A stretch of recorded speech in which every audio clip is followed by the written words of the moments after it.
And then there's Jamal Khashoggi.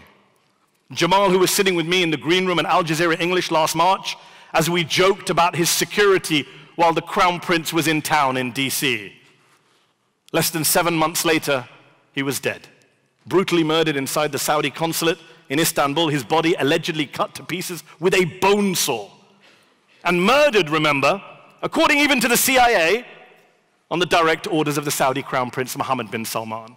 Ladies and gentlemen, let's not forget these people tonight in this debate. Lujain, Isra, Raif, Amal, Jamal, people who have been killed, dismembered, tortured, flogged, imprisoned, starved, sexually assaulted at the hands of our ally, our close friend, the Kingdom of Saudi Arabia.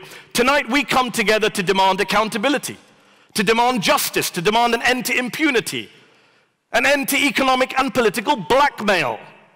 Tonight, it's time we make clear that the West needs to cut its ties with Saudi Arabia, especially military ties, arms sales, weapons exports, bombs. Mr. Bonesaw himself, the Saudi Crown Prince, who was behind almost all of those decisions, he's basically the reverse Midas. Everything he touches turns to shit, right? It's the reverse Midas effect. And that is the ally.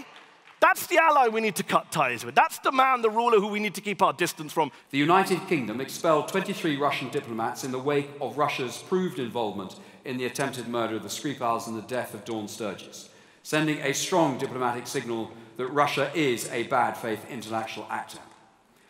And I am under no illusions that the status quo with Saudi Arabia is acceptable. However, cutting all ties would amount to both self-harm and harm to the cause of reform in Saudi Arabia, but cutting some ties in certain areas may and indeed should be carried out.